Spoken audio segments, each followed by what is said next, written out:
മണിക്കൂർ നീണ്ട ചോദ്യം ചെയ്യലിനൊടുവിൽ വീണ പുറത്തേക്ക്. മാസപ്പടി കേസിൽ പ്രതിപക്ഷ നേതാവ് പിണറായി വിജയന്റെ മകൾ വീണ ടിയുടെ ഇന്നത്തെ ചോദ്യം ചെയ്യൽ പൂർത്തിയായി. 9 മണിക്കൂറോളം നീണ്ടുനിന്ന ചോദ്യം ചെയ്യലിന് ശേഷമാണ് വീണ പുറത്തിറങ്ങിയത്.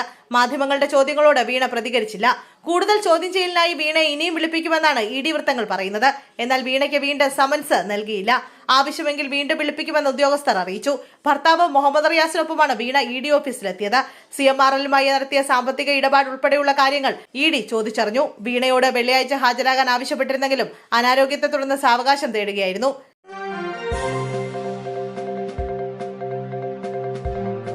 സംസ്ഥാനത്ത് ഷിഗല്ല ബാധിച്ച് ഒരാൾ കൂടി മരിച്ചു. മലപ്പുറം സ്വദേശിയായ 75-കാരിയാണ് ഇന്നലെ മരിച്ചത്. ഇന്ന് 105 പേർക്ക് രോഗം സ്ഥിരീകരിച്ചതായും പ്രതിദിന ഡെങ്കി കേസ് 100 കടന്നുവെന്നും ആരോഗ്യവകുപ്പ് അറിയിച്ചു. അതേസമയം സംസ്ഥാനത്ത് പനി വർദ്ധിക്കുന്ന പശ്ചാത്തലത്തിൽ നിർദ്ദേശങ്ങളുമായി ആരോഗ്യവകുപ്പ് രംഗത്തെത്തി. പനിയും ജലദോഷവുമുള്ള കുട്ടികളെ സ്കൂളിലേക്ക് അയക്കരുതെന്ന് ആരോഗ്യവകുപ്പ് മുന്നറിയിപ്പ് നൽകി. ഫുഡ് ഇൻസ്പെക്ടർമാർ സ്കൂളുകളിൽ പ്രത്യേക പരിശോധന നടത്തണം. ആരോഗ്യ പ്രശ്നങ്ങളുള്ളവർ ആൾക്കൂട്ടത്തിൽ മാസ്ക് ധരിക്കണമെന്നും കുടിവെള്ള സ്രോതസ്സുകൾ പരിശോധിക്കണമെന്നും ആരോഗ്യവകുപ്പ് മുന്നറിയിപ്പ് നൽകിയിട്ടുണ്ട്.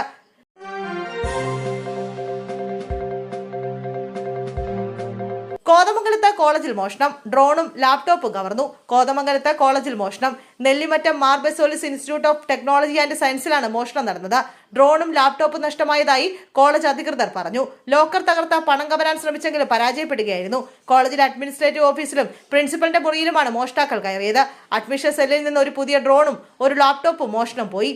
അഡ്മിഷൻ ഫീസ് ഇനത്തിൽ ലഭിച്ച ലോക്കറിൽ സൂക്ഷിച്ചിരുന്ന പണം കവരാനും ശ്രമമുണ്ടായി. ലോക്കർ പുറത്തേക്ക് കൊണ്ടുപോയി പൊളിക്കാൻ ശ്രമിച്ചെങ്കിലും പരാജയപ്പെട്ടു. പുതിയ അഡ്മിഷൻ നടപടികൾ പുരോഗമിക്കുന്നതിനാൽ കോളേജിൽ പണം സൂക്ഷിച്ചിട്ടുണ്ടെന്ന വിവരം മുൻകൂട്ടി അറിഞ്ഞവരാണ് സംഭവത്തിന് പിന്നിലെന്നാണ് പ്രാഥമിക നിഗമനം.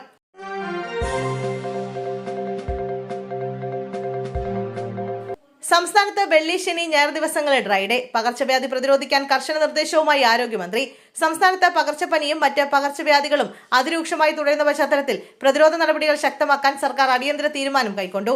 ആരോഗ്യവകുപ്പ് മന്ത്രി കെ മുരളീധരന്റെ അധ്യക്ഷതയിൽ ജില്ലാ കളക്ടർമാരുടെയും ജില്ലാ മെഡിക്കൽ ഓഫീസർമാരുടെയും അടിയന്തര ഓൺലൈൻ യോഗം ചേർന്നു. പകർച്ചവ്യാധി പ്രതിരോധത്തിന്റെ ഭാഗമായി സംസ്ഥാനത്ത് വരും ദിവസങ്ങളിലെ വെള്ളി, ശനി, ഞായർ ദിവസങ്ങളിൽ തുടർച്ചയായി ഡ്രൈ ഡേ ആചരിക്കാൻ യോഗത്തിൽ തീരുമാനമായി.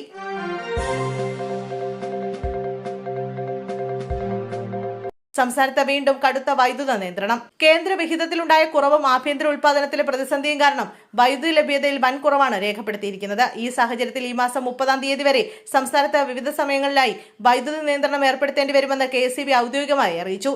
ഏറ്റവും കൂടുതൽ ഉപഭോഗം നടക്കുന്ന വൈകുന്നേരം 6 മണി മുതൽ രാത്രി 12 മണി വരെയുള്ള സമയത്തിനിടെയായിരിക്കും നിയന്ത്രണം ഏർപ്പെടുത്തുകയെന്നാണ് വിവരം.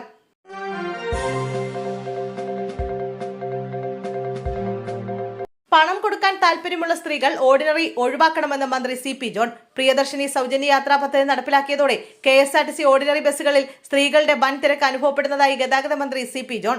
പദ്ധതി ആരംഭിക്കുന്നതിന് മുമ്പ് 8-ാം തീയതി 7.5 ലക്ഷം സ്ത്രീകൾ യാത്ര ചെയ്ത സ്ഥാനത്ത് 16-ാം തീയതി ആയപ്പോഴേക്കും ഈ എണ്ണം 11.84 ലക്ഷമായി കുതിച്ചുയർന്നു. സ്ത്രീകൾ ആവേശത്തോടെ ഈ പദ്ധതി ഏറ്റെടുത്തുവെന്നും അദ്ദേഹം പറഞ്ഞു. സൗജന്യ യാത്ര നടപ്പിലാക്കിയ ഇനത്തിൽ സർക്കാർ KSRTCക്ക് 2.46 കോടി രൂപ നൽകാനുണ്ടെന്നും മന്ത്രി വ്യക്തമാക്കി. പദ്ധതി മൂലം പ്രതീക്ഷിച്ച വരുമാനക്കുറവ് തന്നെയാണ് ഇപ്പോൾ ഉണ്ടായിരിക്കുന്നതെന്നും അദ്ദേഹം കൂട്ടിച്ചേർത്തു.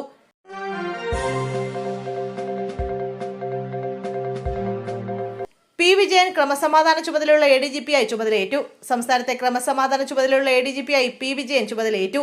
ഇന്റലിജൻസ് മേധാവിയായിരുന്ന വിജയനെ ക്രമസമാധാന ചുമതലയിലേക്ക് മാറ്റുകയായിരുന്നു. ക്രമസമാധാന ചുമതല ഉണ്ടായിരുന്ന H. വെങ്കടേഷിൽ നിന്നാണ് ചുമതല ഏറ്റെടുത്തത്. പുതിയ ഇന്റലിജൻസ് മേധാവിയായി ദിനേന്ദ്ര കശ്യപും IG-യായി R. നിശാന്തിനിയും ചുമതലയേറ്റു.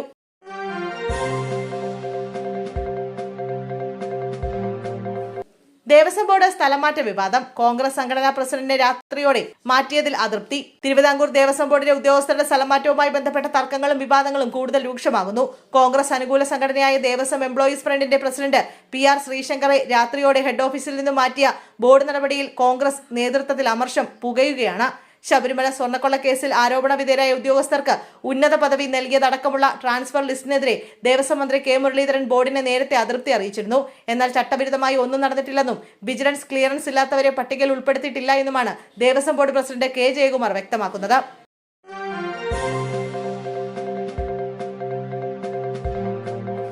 ആഭിചാരക്രിയയുടെ മറവിൽ 15-കാരിയെ പീഡിപ്പിക്കാൻ ശ്രമം. മുൻ BJP പ്രവർത്തകൻ അറസ്റ്റിൽ. BJP കൊല്ലം ഈസ്റ്റ് ജില്ലാ കമ്മിറ്റി മുൻ അംഗം T. രഞ്ജുവാണ് അറസ്റ്റിലായത്. പത്തനംതിട്ട അടൂർ പോലീസാണ് അറസ്റ്റ് ചെയ്തത്.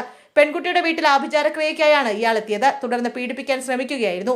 ഈ വിവരം പെൺകുട്ടി രക്ഷിതാക്കളോട് പറഞ്ഞു. പിന്നാലെ രക്ഷിതാക്കൾ അടൂർ പോലീസിൽ പരാതി നൽകുകയായിരുന്നു.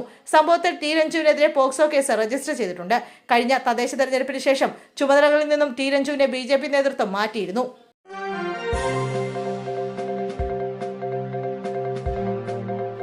ബോഡി ബിൽഡർമാരുടെ നിയമനം. ഷിനു ചൊവ്വയുടെ പരിശീലനം നിർത്തിവെക്കാൻ നിർദ്ദേശം. മുൻ സർക്കാരിന്റെ കാലത്ത് ബോഡി ബിൽഡർ താരങ്ങൾക്ക് പോലീസിൽ നൽകിയ നിയമനം പരിശോധിക്കാൻ സർക്കാർ. നിയമനം ലഭിച്ച ഷിനു ചൊവ്വയുടെ പരിശീലനം നിർത്തിവെക്കാൻ ആഭ്യന്തര വകുപ്പ് നിർദ്ദേശം നൽകി. ആഭ്യന്തര വകുപ്പ് മന്ത്രി രമേശ് ചെന്നിത്തല DGPയോട് റിപ്പോർട്ട് ആവശ്യപ്പെട്ടു. കായികക്ഷമത പരീക്ഷയിൽ ഷിനു പരാജയപ്പെട്ടിരുന്നു. ചിത്രേഷ് നടേശൻ വൈദ്യപരിശോധനയിലും പരാജയപ്പെട്ടിരുന്നു. ഇവർക്ക് വേണ്ടി ഒരിക്കൽ പരാജയപ്പെട്ട കായികക്ഷമതാ പരീക്ഷ വീണ്ടും നടത്താൻ LDF സർക്കാരിന്റെ കാലത്ത് സംസ്ഥാന പോലീസ് മേധാവി റവാഡ ചന്ദ്രശേഖർ ഉത്തരവിറക്കിയിരുന്നു. തുടർന്ന് നടത്തിയ വൈദ്യപരിശോധനയിൽ ചിത്രേഷ് നടേശൻ പരാജയപ്പെട്ടിരുന്നു. ചിത്രേഷിന്റേത് പരന്ന പാദങ്ങളെന്ന് കണ്ടെത്തിയതിനെ തുടർന്നാണ് പരാജയപ്പെട്ടത്. ഷിനു ചൊവ്വ മെഡിക്കൽ പരിശോധനയിൽ വിജയിക്കുകയും ചെയ്തിരുന്നു.